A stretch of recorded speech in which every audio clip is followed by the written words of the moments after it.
September 15, 1940. 20,000 feet above Kent. Flight Lieutenant David Cox pressed his radio transmit button. The Hurricane's engine roared around him, drowning out everything except the crackling static in his headset. Below, the English countryside stretched like a patchwork quilt stitched with shadow and sunlight. Above, 30 Dornier bombers droned toward London, black crosses stark against their wings. Cox opened his mouth to deliver the formal enemy sighting report, the 12-word procedure drilled into every RAF pilot since training. Then he stopped, changed his mind. And instead, he shouted 2 syllables that would reshape air warfare forever. Tally-ho! Before we dive into how a fox-hunting cry became the code that saved Britain, take a moment to like this video and subscribe to the channel. Whether you're watching from Manchester or Melbourne, Texas or Tokyo. Drop your location in the comments. I love seeing where our community of history enthusiasts spans the globe. Now, let's explore how the RAF discovered that, in aerial combat, every second counted, and the difference between formal radio procedure and instant communication was the difference between victory and death. Cox's squadron reached the bombers 30 seconds faster than they would have using standard protocol.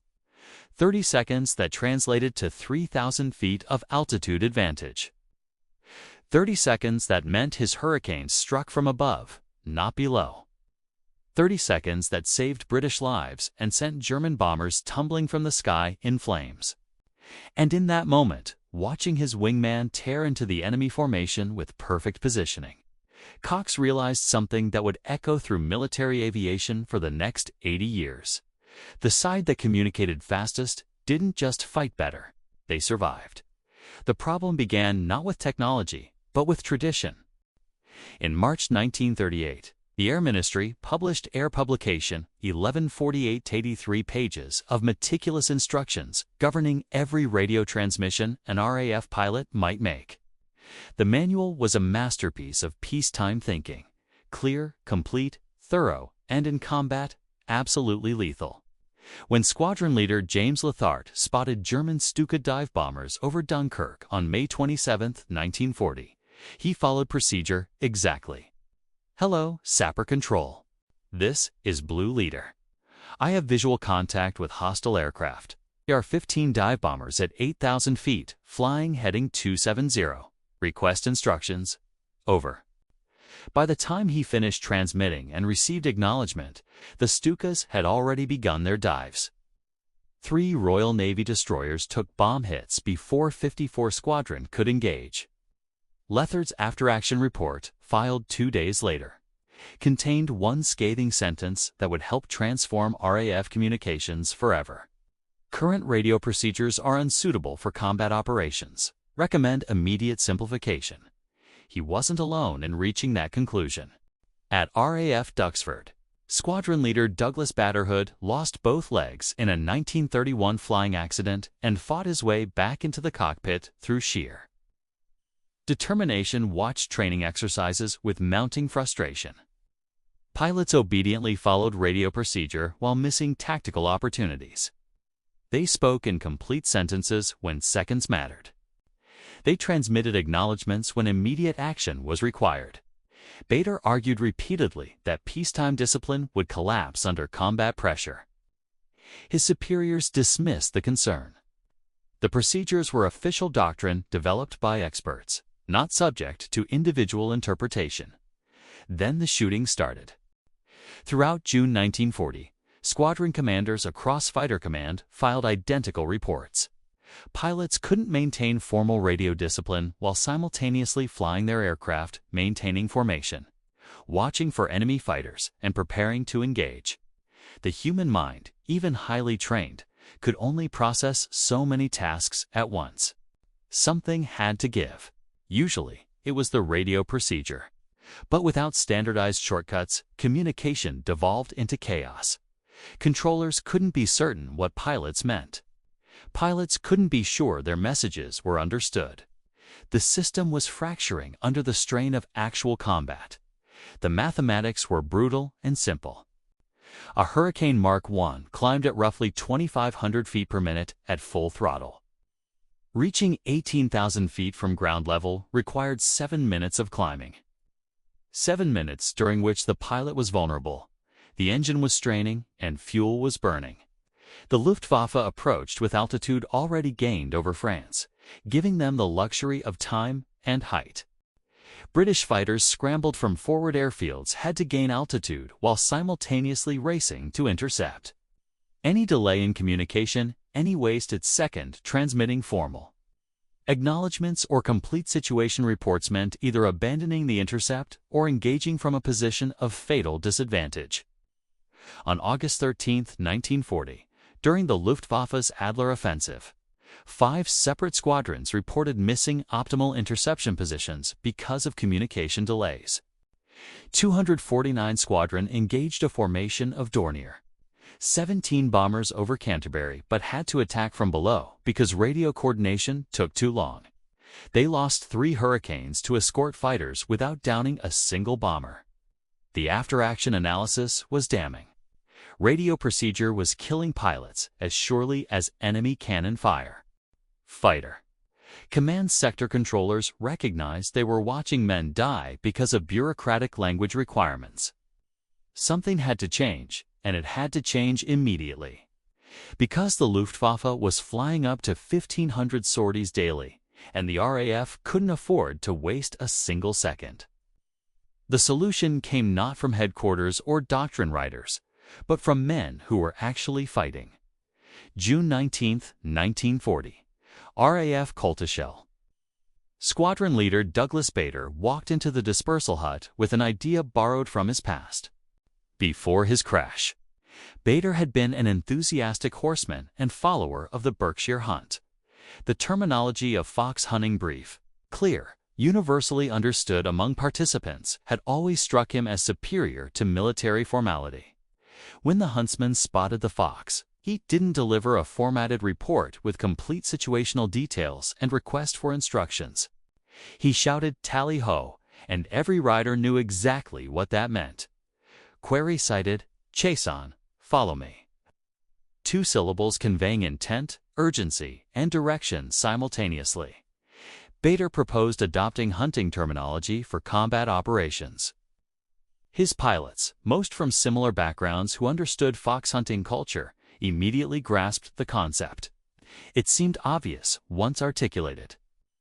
They'd been trying to fit peacetime procedures into wartime reality when they should have been creating something entirely new. But Bader wasn't the only commander reaching this conclusion. At RAF Hornchurch, Squadron Leader Sailor Milena, South African merchant Navy officer, before joining the RAF had independently begun experimenting with abbreviated codes.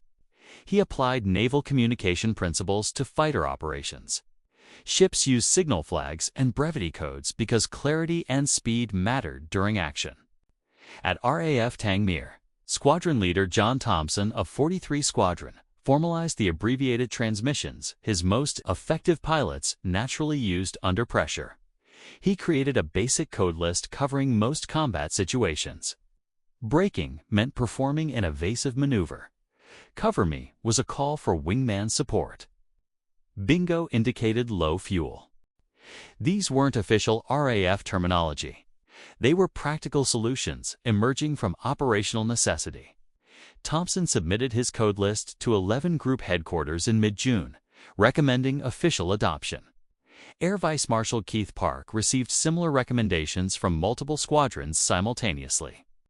The remarkable convergence wasn't that pilots wanted shorter codes. That was obvious to anyone listening to combat frequencies. It was that they were independently arriving at similar solutions. Tally-ho appeared in at least 3 separate squadron proposals during late June and early July. Park, himself a veteran of the Western Front and keenly aware how doctrine needed to adapt to reality, endorsed the changes.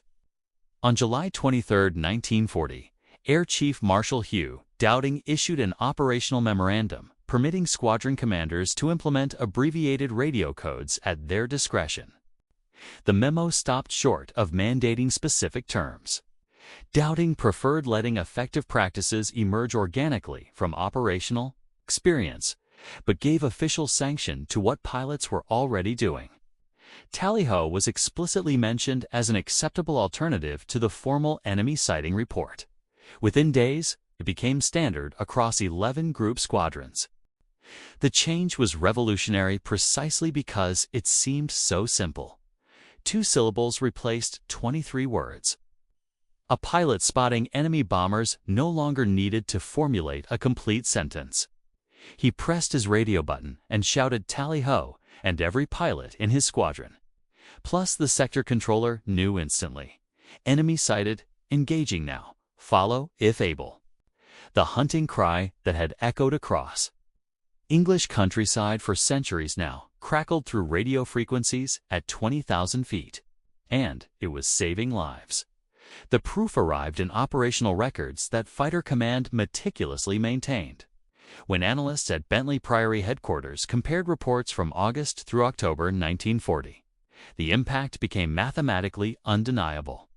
Squadrons using Tally-ho and associated brevity codes achieved interception positions an average of 18 to 23 seconds faster than those still employing formal procedures.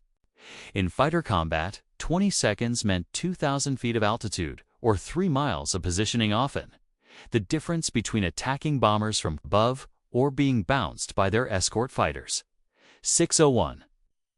Squadron's engagement over Kenley Airdrome on August 18th demonstrated the tactical advantage perfectly.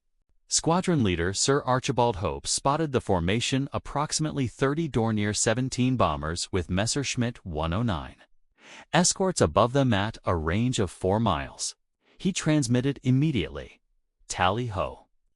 20-plus bombers, Angels 15, going in. 7 words. 4 seconds of transmission time. The sector controller at Biggin Hill acknowledged with a single word. Understood.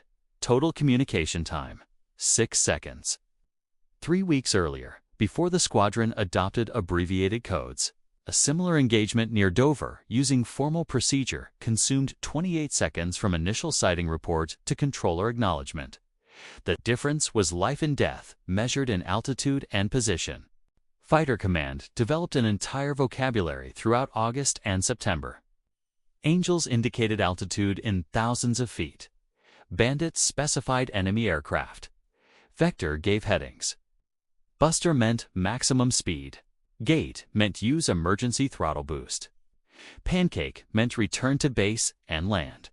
Each code replaced multiple words with 1 or 2 syllables, compressing communication time while maintaining clarity. Squadron leader Bob Stanford Tuck of 257. Squadron became particularly adept at exploiting these codes for tactical coordination. During an engagement over Maidstone on September 9th, his squadron intercepted a large formation of Heinkel 111 bombers. Tuck transmitted, Tally-ho. 30-plus bombers, Angels 18. Red section, hit them head-on. Blue section, cover from above. Yellow section, watch for escorts at Angels 22. The entire tactical instruction took 11 seconds. His pilots knew exactly what to do. Red section would make frontal attacks to break up the bomber formation. Blue section would provide top cover.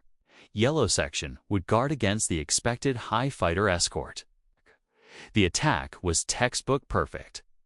257 Squadron damaged 8 bombers and destroyed 3 without loss. The same coordination using formal procedure would have required perhaps 45 seconds. During that time, bomber formations flying at roughly 200 miles per hour would have covered nearly 2 miles. Fighter aircraft moved even faster. The battlefield was constantly shifting, and the only way to maintain tactical control was through instantaneous communication. Tally-ho and its associated codes provided exactly that. Fighter Command's Operational Research Section conducted a formal study in October 1940, examining 417 individual engagements. Squadrons using abbreviated codes showed a 31% improvement in successful interception rates and a 19% reduction in losses per engagement. The data was conclusive. Brevity codes worked. September 7, 1940. Hermann Göring shifted German strategy from attacking airfields to bombing London. Over 300 bombers, escorted by 600 fighters, launched against the capital.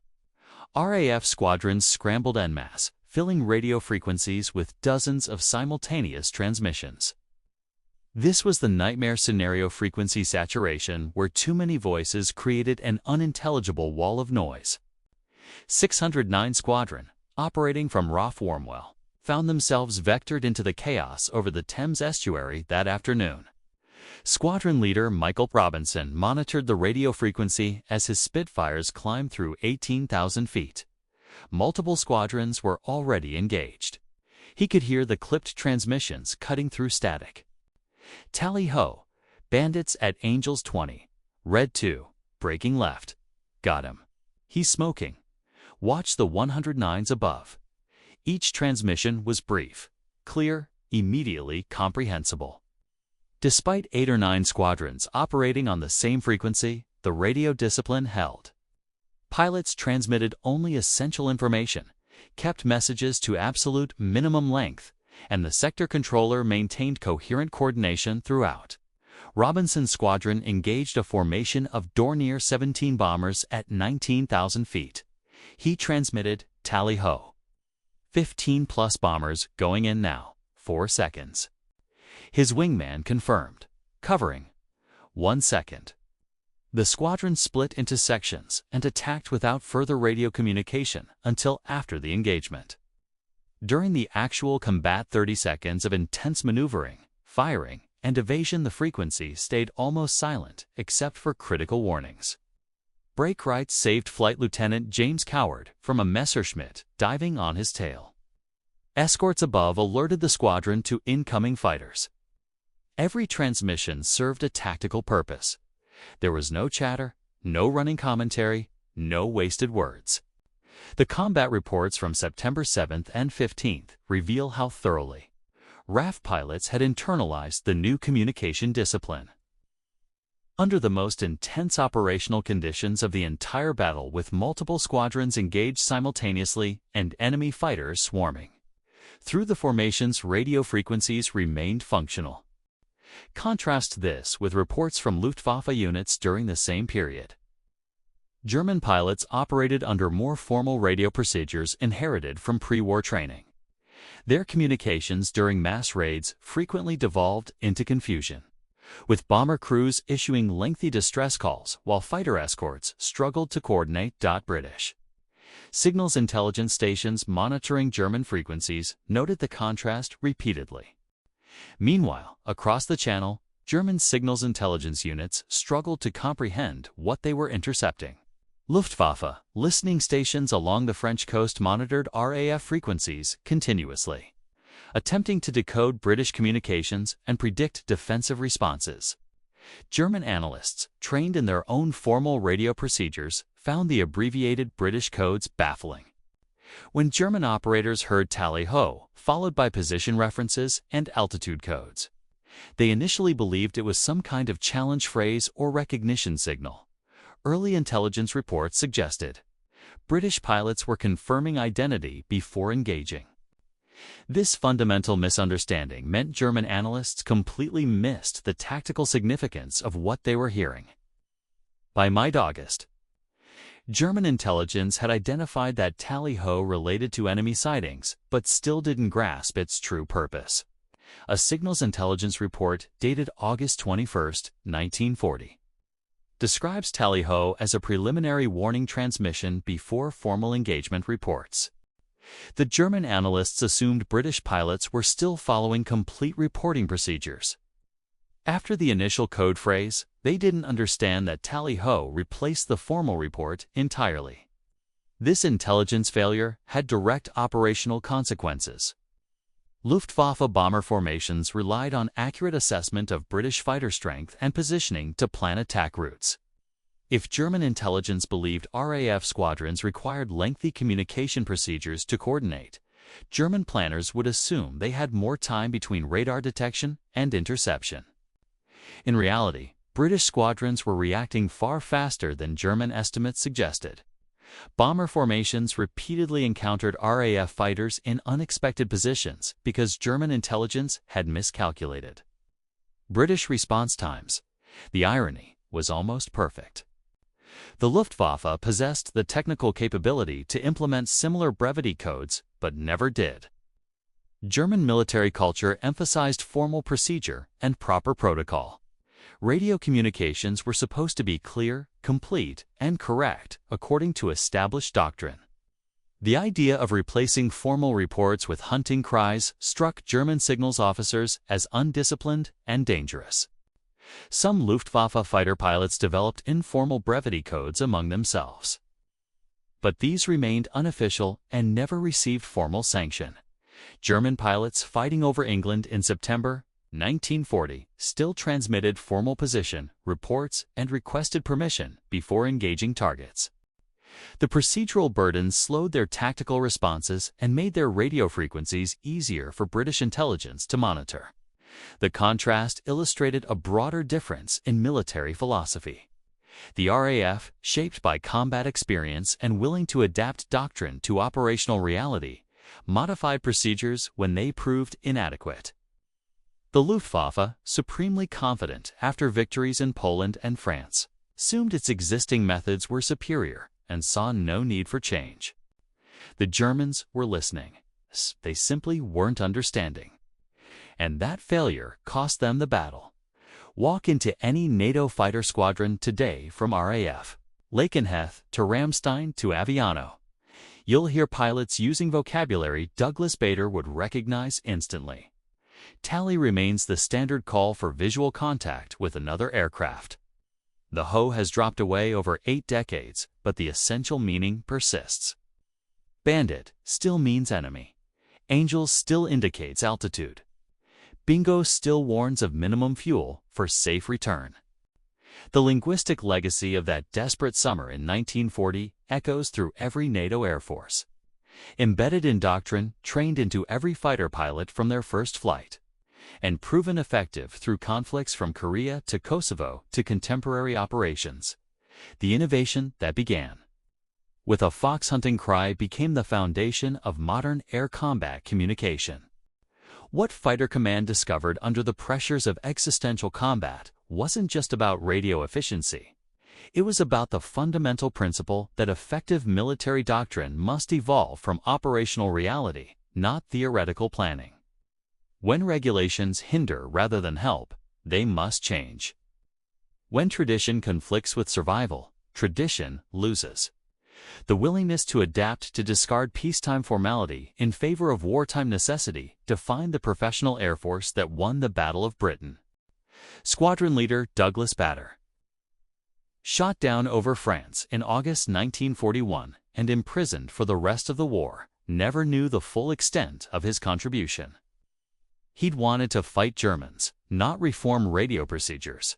Yet his insistence on practical communication over bureaucratic compliance influenced military thinking far beyond aviation.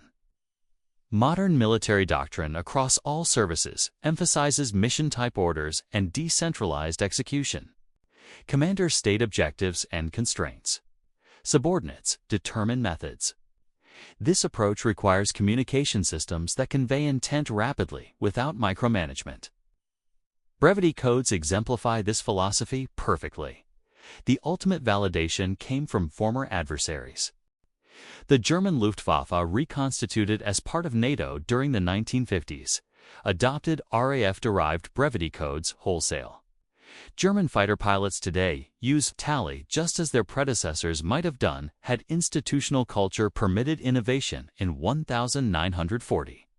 The codes that once confused German signals intelligence are now taught at German flight academies. The circle closed. Effective practice eventually supersedes institutional resistance, and the best solutions, regardless of origin, become universal. September 15, 1940, is remembered as Battle of Britain Day.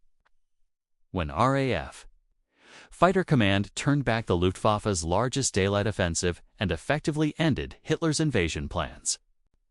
The Battle of Britain is remembered for radar, hurricanes, Spitfires, and the bravery of the few.